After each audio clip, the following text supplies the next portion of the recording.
আসসালামু আলাইকুম, আমি নাইম দক্ষিণ কোরিয়া থেকে। ভারত বাংলাদেশ সম্পর্ক নিয়ে বাংলাদেশ আওয়ামী লীগ সরকারের সাথে আপনারা জানেন যে কত কিছু হয়েছে।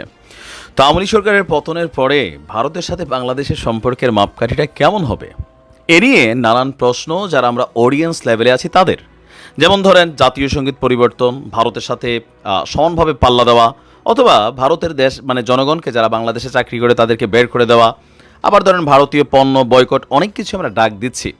কিন্তু আমাদের যে রাজনৈতিক দলের প্রধানরা আছেন বা অন্তর্বর্তীকালীন সরকার আছেন তারা ভারতের ব্যাপারে কতটুকু আসলে ভূমিকা নিচ্ছে। তবে আমরা হয়তো আবেগে কাজ করি, কিন্তু তারা বেসিক্যালি বিবেকেই কাজ করে। আসুন দেখি কি এমন ঘোষণা এলো যেখানে ভারতের জন্য খুবই পজিটিভ একটা ফিডব্যাক তৈরি হচ্ছে, আর এতে বাংলাদেশের বা কি লাভ ক্ষতি হবে।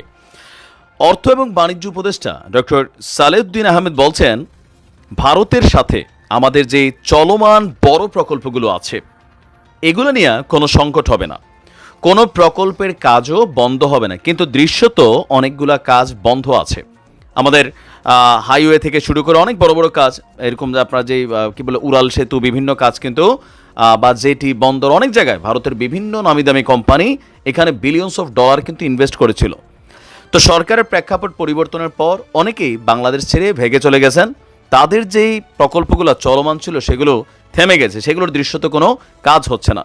এই পরিস্থিতিতে ভারতের সাথেও ভিসাগত ইস্যুতে সম্পর্কের টানাপোড়েন, আবার ভারতের যারা শ্রমিক আছেন বা যারা কন্ট্রাক্টর আছেন বা যারা ইনভেস্টর আছেন তারা মনে করছেন যে এই পরিস্থিতিতে বাংলাদেশে এসে ব্যবসা করার আসলে খুব বড় কোনো পরিবেশ নেই। সেই জন্য তারা সরকারের সাথে বেশ কয়েক দফা মিটিং করেছেন।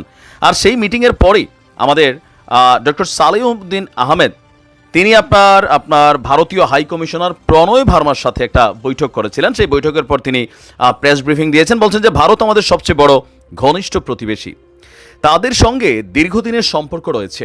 অর্থনৈতিক বাণিজ্যিক বিষয়সহ বেশ কয়েকটি প্রকল্প নিয়ে আলোচনা হয়েছে। চলমান প্রকল্প নিয়ে কোনো সংকট নেই বলেও তিনি জানিয়েছেন।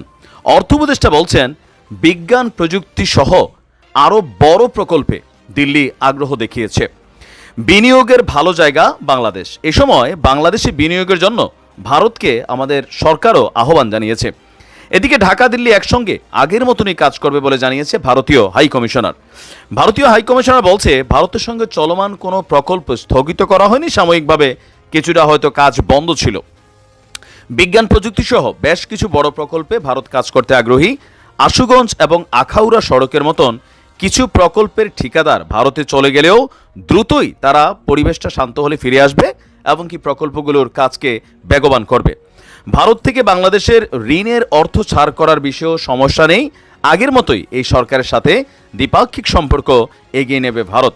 এখন প্রশ্ন হচ্ছে, এতে আসলে জনগণের রিয়াকশনটা দুই টাইপের হয়েছে কেন? ভারতের জনগণ টু বাংলাদেশের জনগণ কখনোই সম্পর্ক খারাপ না।